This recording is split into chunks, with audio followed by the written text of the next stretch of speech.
ओम नमः शिवाय। भगवान बदलते नहीं, हम बदलते हैं। भगवान वहीं रहते हैं जब तक हम मांगते हैं, तब तक दुख मिलता है। जब तक हम मांगते हैं तब तक दुख ही मिलता है। भगवान को मतलब बताना पड़ जाए कैसी भक्ति है ये। पर जिस दिन हम ये समझने लगते हैं, उसी दिन से कृपा शुरू होने लगती है। 2 मिनट आंख बंद करके सोचिए इस विषय में।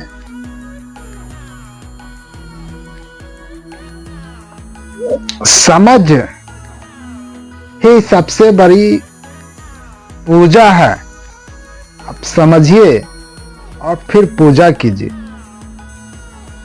सबसे शक्तिशाली प्रार्थना कौन सी है?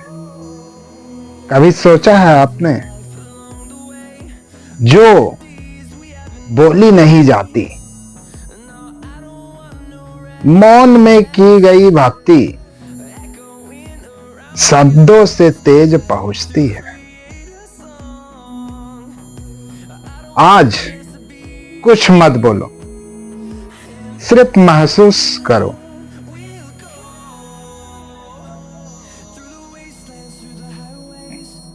भगवान हमारी मदद क्यों नहीं करते? क्योंकि हम चाहते हैं ये हो जाए, वो हो जाए।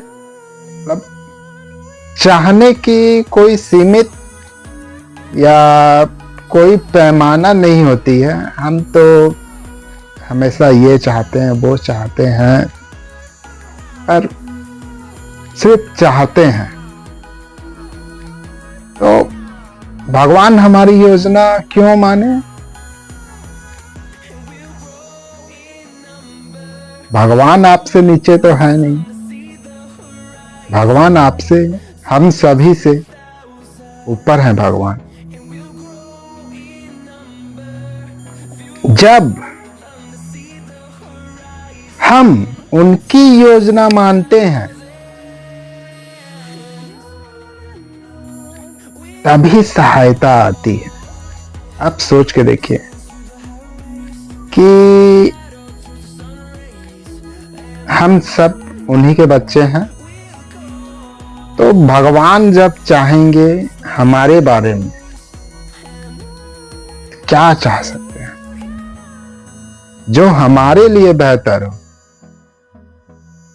भगवान भी वही चाहेंगे, क्योंकि वो जगत पिता है। तो आप अपनी योजना उन पर ना थोपे। भगवान अगर आपके बारे में कुछ योजना बनाते हैं और आप उसे तहे दिल से एक्सेप्ट करते हो, तभी जाके उनकी सहायता परम पिता परमेश्वर की हम पर आने शुरू हो जाती है। तो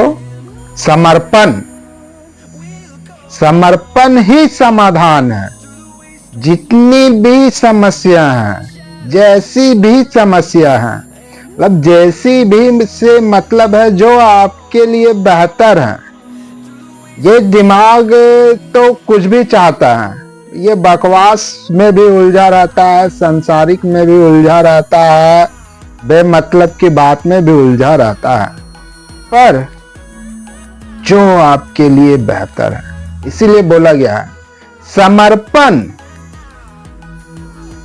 ही समाधान है। सत्संग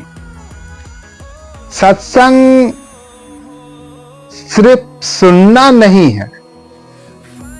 गए सत्संग सुन के आ गए, सुने जी भर के। आजकल तो मोबाइल, टीवी या जहां भी ऑनलाइन ऑफलाइन प्लेटफॉर्म पे अवेलेबल है।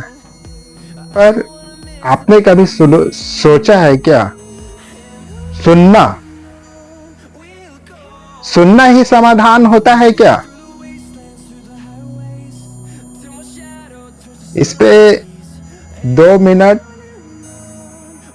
मतलब एकांत मन में एक बार आप सोच विचार कर देखिए।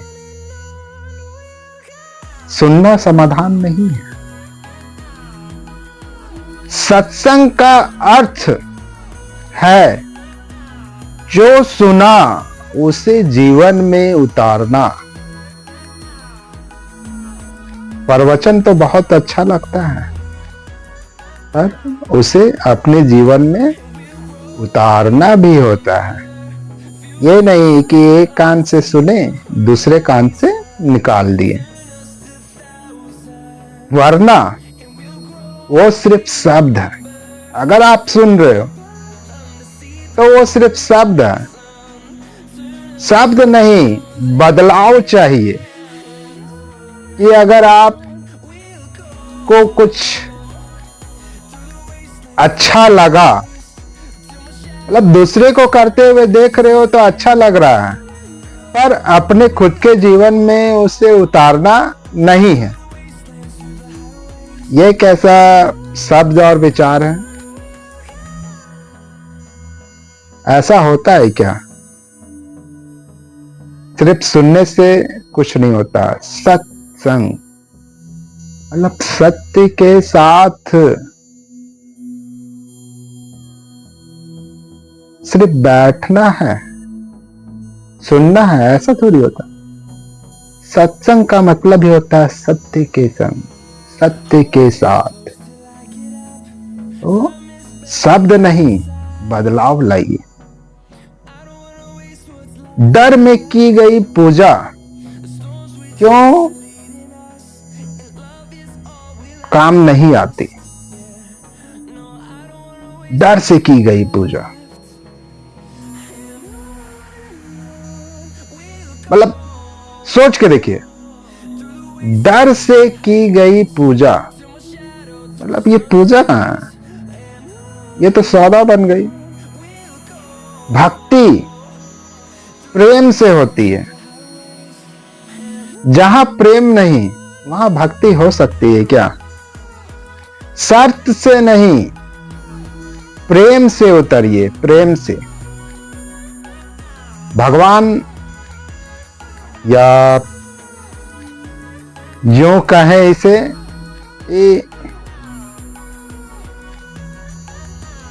इसीलिए बोला जाता है कि श्रद्धा भक्ति होनी चाहिए। मतलब उसे एक डेली का रूटीन मत बनाइए। पूजा करते हैं, दिल से पूजा कीजिए। 2 मिनट, 4 मिनट, 5 मिनट एकदम आप मौन रहिए, आंखें बंद करके सोचिए, भगवान से जुड़ने का प्रयास कीजिए। बाकी आगे भी कथा चलती रहेगी। तो सीधा एक ही सार है, जेहि विधिनाथ। मतलब लाइन को समझिए, जेहि विधिनाथ होई हित मोरा, कीजिए सुबेरु दास में तोरा। जेहि विधि प्रभु प्रसन्न मन होई, करुणा सागर कीजी सोई। अगर मतलब समझ में आया कमेंट करें, बताएं आपको क्या समझ में आया। बाकी चर्चा और भी होती रहेंगी। ओम नमः शिवाय, ओम नमः शिवाय। हर हर महादेव, बम बम बोले।